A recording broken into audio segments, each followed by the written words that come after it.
You're listening to Sox in the Basement, a production of the Broadcast Basement Limited, where every show is 30 minutes of good and comes from a basement bar on the south side of Chicago. Pull up a stool, pour a cold one, and join us right now for Sox in the Basement. Heard everywhere podcasts can be found, and always at soxinthebasement.com. So I learned who the White Sox were this week. I think anybody paying attention now knows who the White Sox are, what the organizational philosophy is, how the front office is going to operate underneath the miserly owner that owns the team. I think that they have revealed themselves. Yeah, it became really obvious. I think if you're paying attention to what happened this week with the move of Garrett Crochet, who a big boy team probably doesn't trade, because they're going to make a turnaround quicker, they're going to spend some money, they're going to get out there and make some moves, and they've got control over them over a couple of years, but this is how the White Sox are going to have to operate. They trade Crochet, and what they get back and what they're looking for is about what we've been talking about. They looked for guys who were impact that could probably be here in the majors this year or by midway through this year, and one of the big pieces in that trade, Braden Montgomery, could be here as early as 26 at some point. At the latest 27, and he's the one you kind of have to wait a little bit for, but he's advanced. Even though he's going to start off an A-ball, he's a very advanced hitter. So they went out and got guys who have an accelerated path to the majors. I felt like the guys they went out and got, every report I read about them, Ed, is that they're all bat first, not power first, if that makes sense. Like they're going to get on base, right, and they're going to get hits over power, although Montgomery could turn into a big thumper and a power guy in the middle of your lineup. But that seemed to be what they were picking up in the other two players they got in Teal and Meadroth. Meadroth could be here to start the year. We're going to get into that with Elijah Evans from Just Baseball and FutureSox later on here on this show. And they even did a good job with their Rule 5 pickup. What they're doing is they're identifying guys that their hitting guru, Ryan Fuller, wants to work with, or their pitching guru, Brian Bannister, wants to work with. There's a reason those guys were at the winter meetings. There's a reason why I believe that they are heavily involved in player evaluation and what Chris Getz is doing. He gave interviews throughout the week where he talked about how they give their input. He makes the final decision. Of course, he's the general manager, but they give their input. He seems like a guy who's listening. But the thing that I really got at this point is this is a mid-market team. No matter the fact that we are in the city of Chicago, and it should not be a mid-market team, this is a mid-market team, and the owner is going to operate it as such until the day he's dead, because he's not selling. So until he dies, this is what the White Sox are, and this is what the White Sox always were, except Kenny Williams stubbornly believed that the old man would come through in the end when he needed him, and a lot of times he got let down. And Rick Hahn believed that the old man would come through, that the money would be spent, but the old man came short. And what this philosophy seems to be is Chris Getz knows his owner and is going to operate his team more like the Guardians, like the Twins, like the Rays, like teams that have to get creative in terms of turning over high-level talent to get more talent that continues to come through the system, have more than just one guy earmarked for each position on the field. And if that guy doesn't work out, your team takes a dive. No, have multiple guys for multiple positions, give an awful lot of chances for one of them to rise to the top like cream in your coffee, and then build a team that way. And it may not be a big payroll, and your hope is that he builds a nucleus and builds something that competes, and then when he goes to the old man and he wants a little bit of money, it's within the budget that he can get. Well, and it's a smart way to go, and I understand the argument about this being the third biggest market, and the Sox should be a team that spends. But let's face it, there's really two levels that you want to be at to be successful in Major League Baseball right now. And one of them is you can be one of the halves. You can be the Mets, you can be the Dodgers, you can be the Yankees, who can go out and make offers for Juan Soto. Realistic offers, okay? The Red Sox fall in there as well. There's a few other teams. Or you got to be a team like what Chris Getz seems to be building, which is the ones that are creative, the ones that utilize roster assets, minor league assets, a little bit of money here and there, but for the most part are trying to cull talent from everywhere they can get it, right? From any source, and develop it, and you're going to have some roster turnover. You're going to have guys like Garrett Crochet arrive and then go, and you're going to be a little bit ruthless with your with your roster. I mean, Andrew Vaughn notwithstanding right now, where we have question marks about why he's still around, but this idea that you're going to build a team of superstars on the south side of Chicago is not realistic because, frankly, first of all, it costs a lot of money to do it. It's not that Jerry doesn't have it, but there's only a handful of owners that are really willing to spend that, okay? And where you don't want to be caught is you don't want to be caught in between, right? Like I'm looking at, like, say, the Cubs and the Phillies right now, or, pick anybody else in the AL East that's not the Yankees and Red Sox. Even the Red Sox, I think, fall into it. The Padres fall into this, where they seem to be able to absorb large contracts, but then they can't necessarily do it all the way across the diamond, and they can't absorb enough big money to really make a team, a full team, and put a full team on the field every day of superstars or high-priced veterans. So you got to be that team that comes up with this stuff. And Garrett Crochet, there's a couple of things that Chris Getz did there. One is they did not trust Garrett Crochet. They didn't trust his personality after that whole debacle where he said he was demanding an extension if he got traded at the deadline for some reason. Clearly, there's some question marks that are always going to linger about that man's mechanics and his durability and his ability to hold up as a starting pitcher. It's just one of those things where he got hot. He figured it out. He proved that he could be a starter. And yeah, maybe he goes on for the Red Sox and spends the next decade dominating. It's also possible that he goes out for the Red Sox and spends a couple of years doing okay and then blows his arm like Chris Sale did after they traded him. Where Rick Hahn and Kenny Williams also went wrong was stubbornly holding on to talent and expecting them to rise to the level of superstar instead of sitting there saying, let me pick up a second baseman who's got a great ability to get on base, doesn't strike out. I mean, walks more than he strikes out in every level that he's ever played at. When we're talking about Meadroth there, who's the third guy in this deal and is probably your starting second baseman. Exactly. Now you've got a legitimate starting second baseman and a guy that might be your legitimate table setter and leadoff hitter. You still have Luis Robert Jr. in your lineup, so it'd be nice for him to have somebody on base in front of him, even if the guy doesn't steal a ton or whatever. Oh, and then they get Mike Tauchman. Then they've got Mike Tauchman. He's probably the leadoff hitter on this team. Right. So you could see Tauchman, Meadroth, Robert, and then you could see man on first and second, nobody out Luis Robert a lot more often than he did last year. Well, I don't know. I mean, Meadroth is young. He probably starts off at the bottom of the lineup. We'll ask Elijah Evans about it. We'll see. But I mean, like that, yeah. He may be that two-hitter. He may be a guy who starts off at the bottom of the order, but I get what you're saying. He's a guy who gets on base. In fact, all these guys get on base. And there's a philosophy that's developing, right? Ryan Fuller is brought in to be the batting guru, and what are they doing? They're launching guys, first of all, for money purposes, obviously, but an Eloy Jimenez, unreliable in terms of being on the field, had turned into a guy who was low average, selling out for power. You don't want him around. Gavin Sheets. There was a guy that was low average, low power, as it turned out, but allegedly selling out for power. They don't want that type of hitter. They want guys that have a hit tool so that they can sustain offense, because you also have a ballpark that you play to, right? Looking at, like, say, Kyle Teal, they say, doubles hitter, he's got some pop, might be able to hit 20 home runs. I'm sitting there going, yeah, he's going to be a monster at home, and on the road, he's going to be a guy that, settles into something in the gaps. But if you're doing that, that's fine. If you've got an offensive identity, that's great. And I think they're building a pitching identity too. They're building, results over process, right? They're not looking for tools. They're looking for guys that have gotten results. Drew Thorpe, Jairo Iriarte, and now Wikelman Gonzalez, all guys who strike out a lot of guys. Whatever control problems, whatever they're looking, they need to tweak, do this, blah, blah, blah. Like you said, Elijah can get in the scouting report, but results, right? Drew Thorpe led the minors in strikeouts before he was traded to the White Sox. They're looking for guys who know how to play the game, too.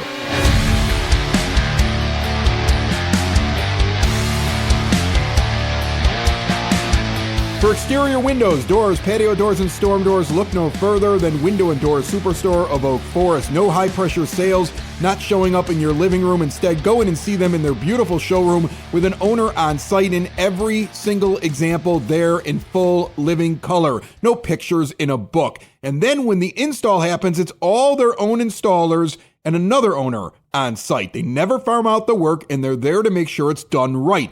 40 years in Oak Forest since 1985. They've been doing it that long this way, and all major brands are custom made. No stock items, for a perfect fit. Window and Door Superstore of Oak Forest is a half block east of 159th and Ridgeland at 6280 159th Street. See more at windowdooroakforest.com. And joining me on the phone line right now from FutureSox and Just Baseball, a good friend of the show, Elijah Evans is on the line. How are you, Elijah? Doing good, Chris. How about yourself? I'm great, man. I actually am happy with this trade. I know that on the last episode of Sox in the Basement, when the rumor was that Marcelo Mayer would be included, or at least the Red Sox were open to it, I said, yeah, because I love shortstops.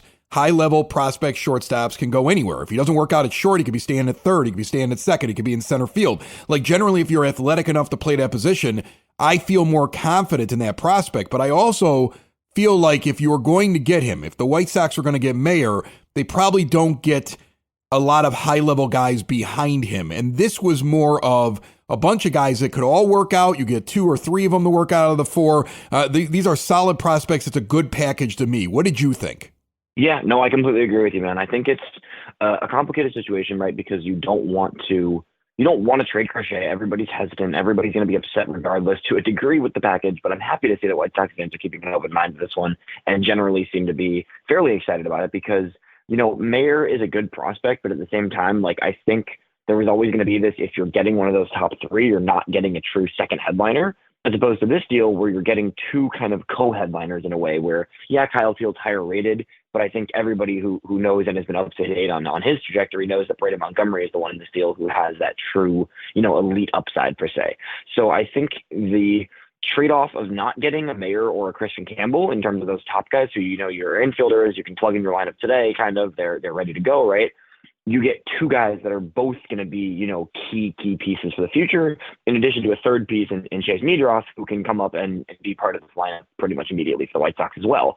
So I think it's a balanced deal, which I like. And I think that the fact that Kyle Teel, when it was first reported that it was Kyle Teel involved with more, right? That was the initial report. So part of me was like, Kyle Teel, why are we adding another catcher? Like, what is the logic there?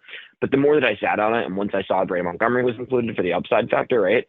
I look at Teel as like, hey, it's really hard to find catching talent in Major League Baseball these days and consistent catching talent. And you've got 2 of the top catching prospects in baseball now. And if it becomes a platoon, awesome. If one of them takes kind of the lead in terms of their defensive ability and becomes the primary catcher, the other one shifts to first base, left field, DH, right? Like, it is not a bad idea to have 2 catching prospects right now for this organization. And I do think that both of them are going to be able to be at least part-time catchers in the future. Yeah, I was going to ask you about that. We already have Edgar Caro, and everybody's saying, hey, he may come out of camp this year as a starting catcher. It seems to me, reading reports, and correct me if I'm wrong, Teel is probably not going to have as quick of a chance to get started right out the gate in 25 as what some people think Caro could do. But also, I'm seeing that Teel is got great framing. That seems to be very defensive-minded. The one report I read was also he's a hitter more than a power hitter. He's more of a get on base type hitter. And that seemed to be what all of these guys had, like in the thread of all of the 3 position players of the 4 players acquired in this deal. They all seem to be a bat that at least at this point is about getting hits and getting on base more than hitting it out of the ballpark, although Montgomery might become one of those hit it out of the ballpark guys. Did you see that trend? And is that a good way to kind of look at Kyle Teel? Yeah, Kyle Teel for sure. He's definitely, I think there's still some work to do defensively. I think that he came into he was seen in college as an advanced catcher to an extent, right? But I think there is, he does have some work to do defensively. I think both still have some work to do defensively, but at the same time, they are both going to be, at the level of being able to catch the big leagues, I think. And like you said, Caro is going to be the more league ready one. I think Teel is going to take a little bit longer, but I think they'll both be up this year at one point or another for sure. And then, yeah, like you said, he's an on-base guy, right? Teal's a guy that is impatient. He has experience at high level in college. He definitely is going to get on base. He's going to make strong contact. You're going to get some power from him, but you're not expecting big power from him, as opposed to Montgomery, where you are expecting big power. That's the hope. Montgomery is a decent on-base threat, but I'd say he's definitely still power over hit. As opposed to Teel, who's hit over power. So I kind of like the tandem, right? Because Teel is a little bit more of that on-base threat. He's going to take his walks a little bit more consistently. He's going to be a guy that's going to, make solid contact. Montgomery's still a pretty good contact guy. He does make good hard contact as well. But with him, it's the tools. The tools are loud. He has, elite, 75, 80, a future grade type of power, right? That's the guy that you can look at and say, hey, he could be hitting 30 plus homers a year if things go well in his development along the next year or two from now. So they're both different hitters, but I think they complement each other well. They both, Montgomery's a switch hitter, right? Gil's a lefty, right? So I think you've got two hitters that are different and have their own strengths and are both still developing for sure, but two guys you look at and say, hey, like these can be cornerstone pieces for us. And I don't think there was many other deals out there where you were getting two legit prospects that you can look at hitting prospects particularly, right? Because the White Sox needed to get hitting talent in this trade. I don't think there was many deals out there where you can look and say, hey, there's two guys that can be a big part of the future here. Well, let's talk about another guy in this package. The third guy, I think, in it is Chase Meadroth. And he in AAA last year at 293 with an 837 OPS. He's likely a second baseman. I know he's listed as just an infielder, I believe, on a lot of prospect lists. I did read that it might not be the best defense out there, or at least range-wise. That's why he projects to probably be a second baseman. But is he a guy who's ready? Like, will he compete for a job, you think, out of the gate? Did the White Sox find a second baseman, or at least one that they might try to start the year off with? Yeah, I think Meadroth I think he starts on opening day, frankly. I really do, actually. 23 years old, fourth rounder 2 years ago in 2022 out of San Diego, right? This is a guy who is definitely performance. His numbers are strong, right? I think Meadroth is a guy that's probably not going to be, an elite big league player, right? He's a very low slug, right? He doesn't hit for much power. Last year, he had 7 home runs. He's not going to be a guy that's going to create a huge impact, I would say, in terms of like his upside. But with that said, right? Walked 105 times last year, 71 strikeouts, stole some bases, good contact skills. Yeah, got on base over a 400 clip, right? So he's getting on base all the time. Very patient hitter, not a ton of power, but like that is a second base profile, right? Like you want a guy in this lineup. And I think the White Sox have done a very concentrated job over the past year now. And I think Chris Getz is really focusing on this with getting different types of hitters than we've seen in the past generation over the past decade, right? So Meadroth is one of many guys that have been brought in the recent year that has been, a sophisticated approach. He's going to give you a good at bat. He's going to take walks, and he's actually going to get on base. And that's something that I think the White Sox really, really, really needed in the last rebuild. That was a big factor of why that team didn't work, was there was not enough guys that could just get you on base and keep the line moving. And I think Meadroth is a guy that, he's probably an 8-9 hitter long term, right? Like I think he's your bottom of the order, second base, third base utility guy almost. But I think he's going to grab the second base job at least to start the season, have a very good chance to run away with it. And if not, he's going to get some innings for sure. I think whether it's the beginning of the season or not, it's sooner than later this season, we're going to see Meadroth getting some substantive innings for the White Sox. And now it's just a matter of, going into the spring training, there's some guys that got to prove it, right? I mean, Brian Ramos, Brooks Baldwin, they got to prove themselves if they want to be getting playing time over guys like, Meadroth and then some other guys that are going to be coming up soon. So it's going to be fascinating. The infield is still definitely up for grabs, but I think Meadroth is very much going to have his name in the picture of the starting infield this year. There's only one guy in this foursome that came over from the Red Sox currently on the 40-man, and that's the last name, and that's Gonzalez, the right-handed pitcher that comes over. Is he a relief pitcher? Is he a guy that's got a chance to be in a rotation? What's his deal? I think there's a chance he's going to be in the rotation. I mean, Gonzalez is a guy that in 2023, he shot from high A to double A, and then double A in 2023, he was at a 2.4 ERA and looked like he was, like he had 168 strikeouts last season in that 2023 season, and then looked the part of a future starter and a legit starter for Boston. This past season, his stuff regressed a little bit, backed up on him in double A. The walks got a little bit out. He had an injury he dealt with. He only threw 83 innings, right? But the stuff is really good. He's got a lot of swing and miss stuff. And, it was very, very clear on display 2023. Last year, not as much. But, in general, in double A at this point, a 22-year-old went on the 40-man to protect him, right? And is someone who I think now with a season and a half of double A experience, right? Like there's some things to correct there, but I think you're hoping that he can reach, triple A for a good chunk of this season. And then be looking at another, late season or potentially early 2026 option. As a starter, I think it's probably a long shot that he remains like a true long-term starter. Probably going to be more of a reliever. I think this year they'll still let him be a starter. I think they'll still try to develop him as a starter this year because he has been for, 4 full seasons now. He's been starting in the minors. So I think you try to keep him as a starter this year, but his stuff could really play up in the bullpen. And frankly, as the fourth piece of this deal, if he reaches the big leagues, even as a good reliever, right, that's already a win as your fourth add-in piece, right? And I think the White Sox pitching development is going to have another fun project here. And we've seen the past few years a lot of guys break out in the farm system on the pitching side. And this is just another talented arm with a lot of swing and miss stuff that you can throw into the fire and see what happens and work through it. And yeah, like I said, even if it's a reliever, that's a pretty great, fourth piece to get, right? And then the White Sox got the first pick in the Rule 5 draft, and they get Shane Smith from the Brewers. And I read about this guy, and I see he's been used as a starter in the minors, and he's been used as a relief pitcher. He's clearly going to be in the bullpen this year because you got to keep him on the roster if you select him as a Rule 5. But it's also going to be a guy that Brian Bannister gets a crack at. So where do you see him? What did you think of that selection? What's his trajectory? So Shane Smith is a guy that, when I first looked at him, I think I saw more of a reliever, more of a long reliever, a guy that can fill some innings for you, that had a pretty good productive minor league career so far to this point, and has consistently gone through each level and had high strikeout numbers too. But honestly, I think it sounds like the White Sox are considering him as a potential starter, which is tricky because there's a lot of really good starters in this organization right now. And I think there's going to be, a serious competition to grab starting rotation spots. But I do see him as a guy who's going to get a chance to push for it. His stuff probably plays better in a relief role. I think he has, pretty high strikeout numbers. He's generally maintained that. He's been able to, I think he had over almost 11 strikeouts per 9 last season in half starts, half relief appearances, right? So he's kind of had the balance of doing both.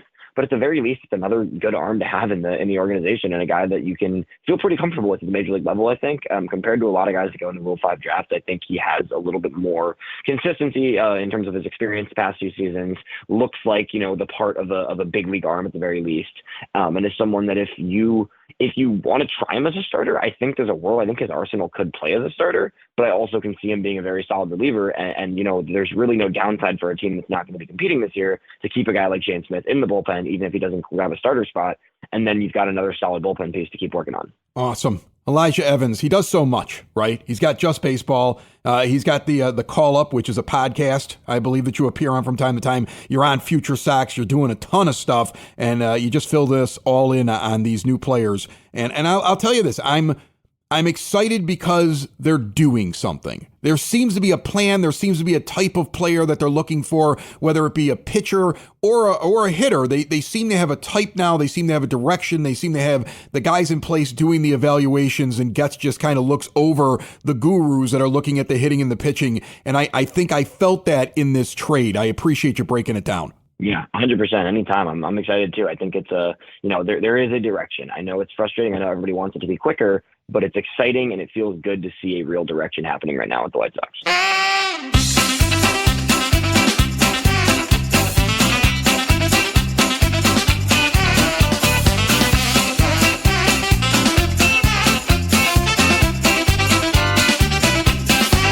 And that music you hear, as always, is for the Sox Nerd, Dave Marin. He puts all those tidbits, those trivia nuggets up on the board at the rate during the year and year-round. He is here on Sox in the Basement, and he's brought to you by the Village of Lamont. Want to experience a downtown with real history, great eats and drinks, and green spaces filled with adventure? Visit the Village of Lamont. Shop, dine, drink, explore, see everything they have going on. This is a great place for a day trip, an evening during the holiday season, all lit up.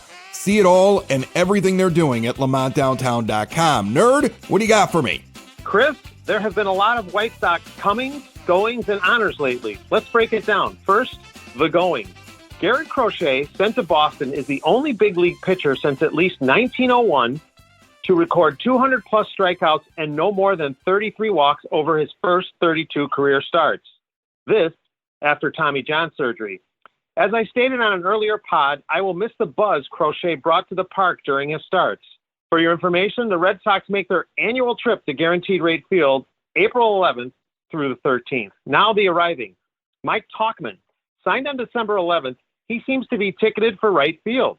His splits tell us, though, center field is his best position. Tauchman has hit .278 with a .377 on-base percentage in his 119 games in center. In right field, those numbers read .241 and .353.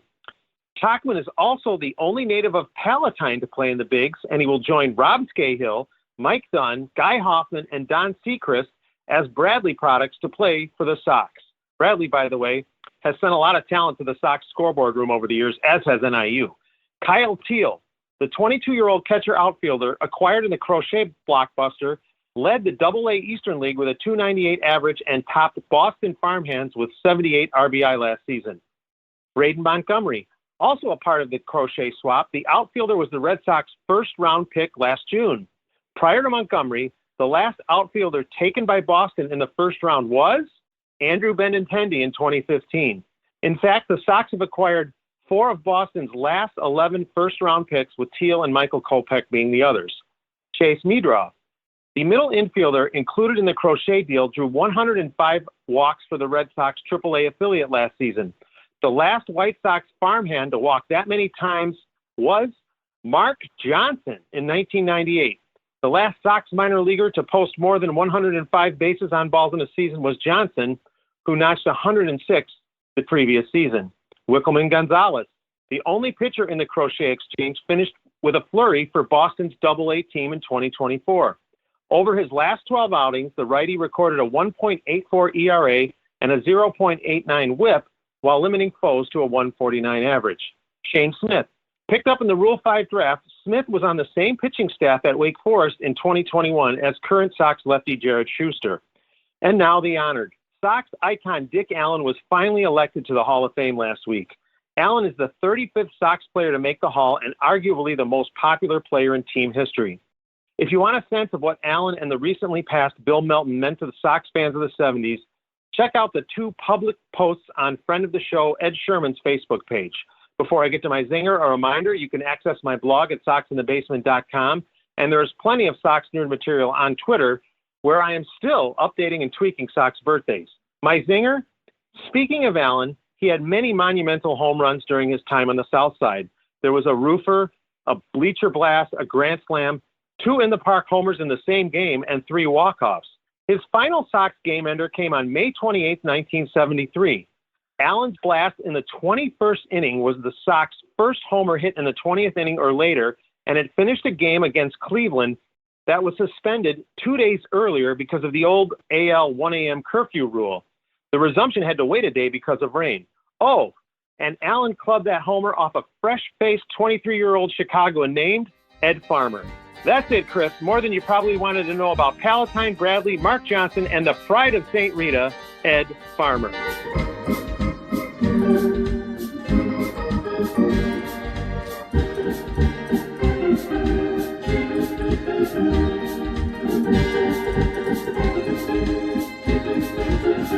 Teal becomes number 2 in terms of White Sox prospects according to MLB Pipeline. So you got Schultz is 1, Teal is 2, Hagen Smith is 3, Montgomery's 4, Colson Montgomery's 4, Braden Montgomery's 5, Edgar Caro is 6. All these guys are in the top 100 if I'm not mistaken. Iriarte's right outside that. He's their 7th best prospect. I mean, if you look at what is being added, what they're focusing on, the type of player, and again, I keep going back. I'm telling you, like, I know Braden Montgomery's the exciting part because he's got the big ceiling. Teal to me is exciting because what you're saying is we're not compromising anymore at the position of catcher.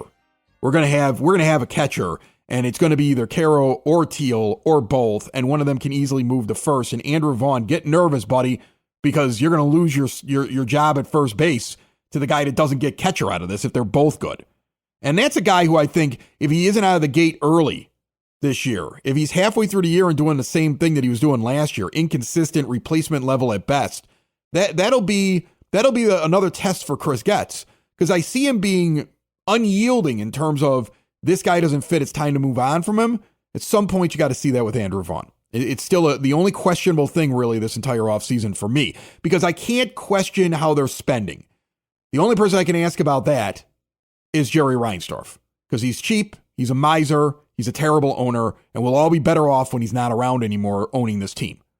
And until then, though, this is how a general manager should be operating within the constraints of his owner.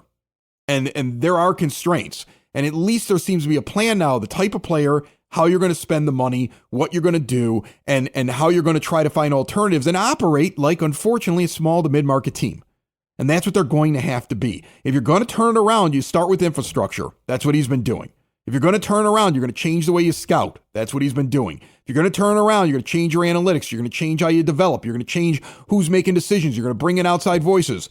That's what he's doing. If you're going to turn around, you're going to flip a piece like Garrett Crochet, who you're not exactly sure about, and you know that because of the way the owner operates, you will not be able to use him in a competitive window because it's not going to open in time for when you have control of him and he's going to want money. You flip him for not 1 or 2 pieces. You flip him for 3 to 4, and they're ready. I mean, Teal, you're going to see. I think, this year. You're going to see Meadroth, I believe, possibly to start off the year at second base. And if not, he's going to be involved in the team. You're seeing talent immediately show up on the roster with your new manager. It's not perfect. It's not ideal. I wish they would go out and sign a big name. I still want that veteran bat that you can even flip. But go get me like a big free agent bat. You've got the money to spend on it. Give the guy a 2-year deal or a year with an option, and maybe that comes later. Like, that's the thing. If I'm Chris Getz in the early part of free agency and the offseason, this is how you'd want to operate, because something else is going to pop up later on or come available that you'll be able to sign, and you have plenty of payroll flexibility to do it and still stay at a very low level at the bottom of Major League Baseball, which is what your owner wants. And he might be able to go get that impact veteran bat that sits in the middle that he could flip later on. He may be able to go get that, a pitcher. He's definitely got to go out and get a starting pitcher now. Sox in the basement. Sox in the basement. Sox in the basement. Sox in the Basement. Heard everywhere podcasts can be found, and always on soxinthebasement.com.